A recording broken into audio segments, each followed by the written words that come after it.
on the bottom left side of your bracket here.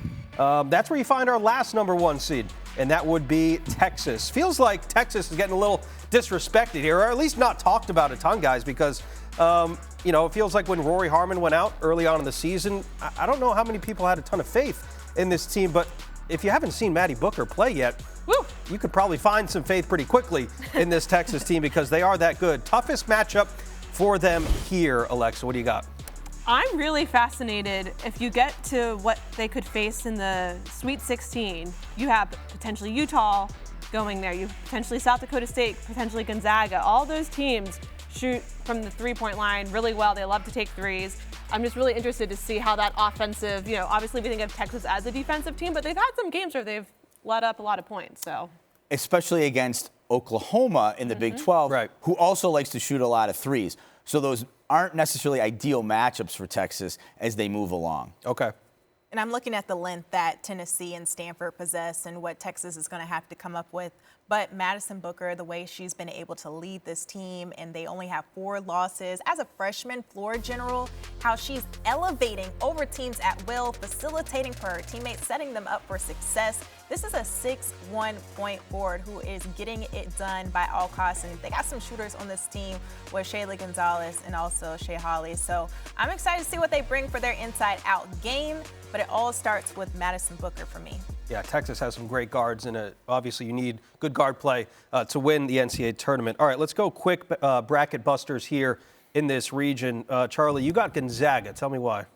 Well, they're playing at home the first 2 games, which is great. The mid-major actually gets to host some games, and Spokane's a great environment for women's college basketball. So that's nice. So they get comfortable if they could. Utah's not an easy matchup for them potentially in the second round, but they get comfortable playing at home, and then they get to play a Texas team. And we talked about if Gonzaga is making shots, which they weren't doing in the WCC final against Portland, a game I was at where I couldn't believe what I was watching, given that they'd beaten Portland about 2 weeks prior by 50, and then they lost to Portland in that game. But for the most part, this is a shot-making team. That was an aberration. If they're making shots, as we talked about, Texas maybe has a vulnerability to teams like that. That could start to get interesting late in that game. Autumn? I'm looking at Green Bay because they've already defeated Washington State this season, also Creighton, and they played very closely versus Maryland, and they would be a bracket buster because I don't have them beating Tennessee. So if that goes down, they would definitely break my entire bracket because I have Tennessee going all the way to the Elite Eight, going up against Texas in that matchup. Hot take, I'm just saying. But player to watch, Natalie McNeil, the way she was able to go off in that Horizon Championship, a career-high 32 points versus Cleveland State, a team that thought they were going to be in the NCAA tournament to get the job done.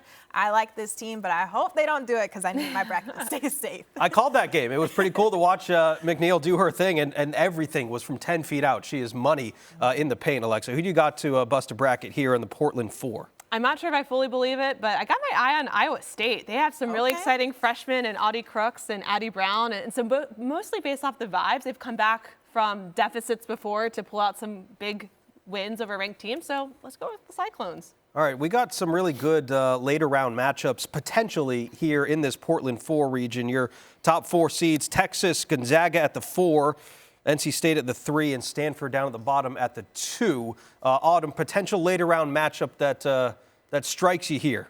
Well, I want to see Tennessee take on Stanford in possibly the Sweet 16, and I look at how the post-play balances. I mean, you got Cam Brink and Kiki Ariafen and Tamari Key, Rakia Jackson. That length is lethal, but I think the X factor is going to come down to the guards when it's all said and done. And Jewel Spears, she can be the X factor when it comes to Tennessee. I have Tennessee riding this wave all the way to the Elite Eight because they had to play South Carolina 3 times since February 15th. They've been battle tested. They have almost knocked off South Carolina. I mean, hello, Camila Cardoso coming out of nowhere. But Tennessee, the way they've been able to battle as of late, I think they can give teams some problems, and I want to see how they fare against Stanford. I like that. Sign me up for that, That's too. That's a good one. For me, Texas, Stanford, a rematch. This would be, I think, an Elite Eight rematch from 2022. that Stanford won to advance to the Final Four. So these are two obviously pretty different teams, but that's one I think I had my eye on. But I'm not sure if the chalk will hold. I feel like this region's really all for pretty open. What about NC State here, Charlie? I know we haven't really talked about the Wolfpack. And at one point earlier in the season, they were knocking on the door to be a #1 seed. They beat UConn. They blew out Colorado on a neutral site. They struggled a little bit in that ACC tournament final, and that's what gives me a little pause. The offense hasn't been as good late as it was early.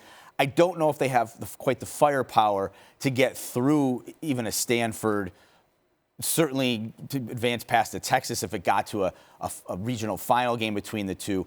I just don't know if they're scoring enough right now. I think they rely so much on Sanaya Rivers to create things or their defense to create opportunities in transition.